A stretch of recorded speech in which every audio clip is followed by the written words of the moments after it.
आत्मन सस्नेह अभिवादन। मैं लक्ष्मी प्रसाद Rajput, retired principal, करपालपुर जिला छतरपुर, मध्य प्रदेश। आज मैं आप लोगों के लिए असली और नकली प्रयागराज के बारे में बताता हूँ। असली प्रयागराज क्या है और नकली प्रयागराज कौन सा है। सभी को पता है कि जहाँ पर 3 नदियाँ गंगा, यमुना, सरस्वती प्रयागराज में ये तीनों मिलती हैं, वो तीर्थराज प्रयाग कहलाता है, जहाँ पर 12 वर्ष में कुंभ का मेला लगता है। कुंभ के मेले में आप लोगों ने देखा होगा, हजारों नहीं करोड़ों करोड़ों व्यक्ति, मुनि हों, तपस्वी हों, जनता हो, हर प्रकार के व्यक्ति वहाँ पर स्नान करते हैं, इस लालसा से कि हमें मोक्ष की प्राप्ति हो जाएगी। संगम में स्नान करने में वेदों में भी कहा गया, पुराणों में भी कहा गया, शास्त्रों में कहा गया कि जो संगम में डुबकी लगाता है वो निश्चित रूप से मोक्ष को प्राप्त हो जाता है। लेकिन कई वर्षों से मैं भी देख रहा हूँ कितने तीर्थों, यात्रियों और कितने साधु महात्मा प्रयागराज, इलाहाबाद या प्रयागराज में डुबकी लगाते हैं, किसी का मैंने आज तक मोक्ष होते हुए नहीं देखा है। तो क्या कारण हो सकता है? कहीं हमसे भूल तो नहीं हो रही है। हरियाणा के एक संत गरीबदास जी हुए हैं, उन्होंने एक संकेत दिया है कि मीनी खोज हनोज हरदम उलट पंथ की बाट है, इड़ा पिंगला सुस्मन खोजो चल हंसा अवघट घाट है। पहले कहा है उसने कि मीनी खोज हनोज हरदम, मीनी यानी मीन मछली हमेशा उल्टी चलती है, यानी जिस तरफ से पानी का बहाव उल्टा रहता है, जिस दिशा में नदी बह रही है उस दिशा में नहीं बल्कि उल्टी चलती है। अगर कोई जलप्रपात भी है, बहुत ऊंचाई से पानी गिरता है, तो भी उस पानी की धार को चीरते हुए वो ऊपर चली जाती है। फिर आगे कहा है उनने, इला पिंगला सुस्मन खोजो, मानव शरीर में जो इड़ा, पिंगला और सुषुम्ना नाड़ियाँ हैं, ये धरती के प्रयागराज में मिलने वाली तीनों नदियों को दर्शाती हैं। तो धरती का प्रयाग जो है, जिसमें गंगा, यमुना और सरस्वती का संगम होता है, इस पर हम सब लोगों ने विशेष ध्यान दिया है। लेकिन जो शरीर में हमारी 3 प्रमुख नाड़ियाँ हैं, इला, पिंगला और सुषुम्ना, इनके ऊपर कोई चर्चा नहीं की है। तो गरीबदास जी ने इसी तरफ संकेत किया है कि इला पिंगला सुस्मन खोजो चल हंसा अवघट घाट है। अवघट घाट यानी वहाँ पर कोई घाट नहीं है भाई, बना हुआ नहीं है तुम्हारा जैसे प्रयागराज में बना है, काशी में बना है, यहाँ नर्मदा में रानी सेठानी घाट बना हुआ है, तो ऐसे घाट नहीं है, ये तो सीधी रास्ता है बिल्कुल। तो वो कहते हैं कि इला पिंगला सुस्मन खोजो। तो संकेत मेरा ये बताना चाहता हूँ मैं आपको कि भारतवर्ष में जिस प्रकार से गंगा, यमुना, सरस्वती आदि नदियाँ प्रवाहित होती हैं, उसी प्रकार से मानव के शरीर में भी ये नाड़ी तंत्र प्रवाहित होता है।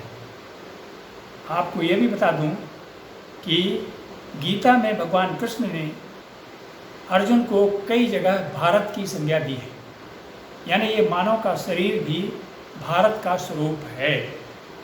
तो इसमें जो इड़ा, पिंगला और सुषुम्ना नाड़ियाँ हैं, जो 3 प्रमुख नाड़ियाँ हैं, वो रीढ़ की हड्डी से चलती हुई और ये ब्रह्मरंध्र के पास में जाकर के मिलती है। अब इसमें कौन यमुना है, कौन गंगा है, कौन सरस्वती है, सबसे पहले मैं बताता हूँ कि बाएं तरफ वाली, रीढ़ की हड्डी की तरफ बाएं तरफ वाली जो नाड़ी है वो इड़ा नाड़ी है। तो ये इड़ा जो नाड़ी है ये यमुना नदी के समान है, यमुना नदी है, यमुना है। और दाहिनी तरफ जो पिंगला जिसका पीले रंग का पानी है वो जो है गंगा, या पिंगला नाड़ी है। तो ये संगम दोनों नाड़ियाँ जहाँ पर ये मिलती हैं दोनों नदियाँ इलाहाबाद के पास में, अगर आप नैनी से जाएं और पुल के पास से देखें तो वहाँ पर बाएं तरफ से गंगा यमुना आती है और दाहिनी तरफ से गंगा आती है। सरस्वती कहीं दिखाई नहीं देती है। तो ये सरस्वती जो है संकेत के रूप में आपकी रीढ़ की हड्डी के में से जो सुषुम्ना नाड़ी चलती है बहुत बारीक रहती है एक, जिसको कि हम उसको नाड़ी तंत्र के उसमें से मांस मज्जा से बनी हुई बिल्कुल बहुत ही बारीक रहती है। तो इसको हम सरस्वती की संज्ञा देते हैं। तो ये तीनों नाड़ियाँ जिस प्रकार से इलाहाबाद में गंगा, यमुना और सरस्वती मिलती हैं, उसी प्रकार से ये तीनों नाड़ियाँ हमारे शरीर में इड़ा, पिंगला और सुषुम्ना जाकर के ब्रह्मरंध्र के पास में पहुँचती हैं। तो जहाँ पर हमारा संगम पृथ्वी का है या धरती के ऊपर बना हुआ है प्रयागराज संगम, यहाँ पर गंगा, यमुना और सरस्वती ये प्रतीकात्मक हैं।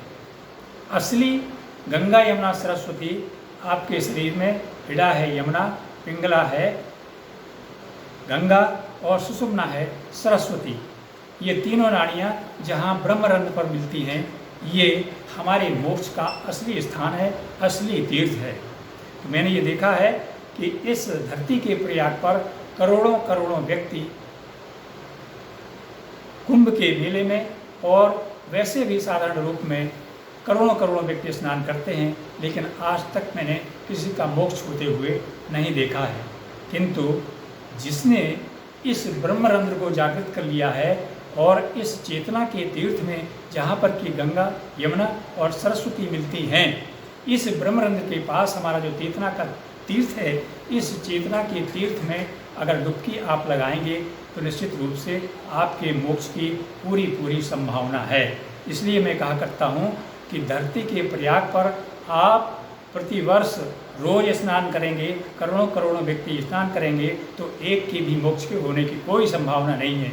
लेकिन जो चेतना के तीर्थ में एक बार डुबकी लगाएंगे, यानी गंगा, यमुना, सरस्वती की बजाय आप इड़ा, पिंगला और सुषुम्ना नाड़ी, जो ये नदियों के स्वरूप भी हैं और आपकी असली चेतना के तीर्थ भी हैं, ये जाकर के ब्रह्मरंध्र में मिलते हैं। तो हमें इस चेतना के तीर्थ को अर्थात ब्रह्मरंध्र जागृत करने का प्रयास करना चाहिए, फिर उस चेतना के तीर्थ में डुबकी लगाना चाहिए, तभी हमारा मोक्ष संभव है। धन्यवाद। अगर आपको वीडियो पसंद आया है तो इसको लाइक करिए, शेयर करिए और इस चैनल को भी सब्सक्राइब करिए और सारे मित्रों में बताइए।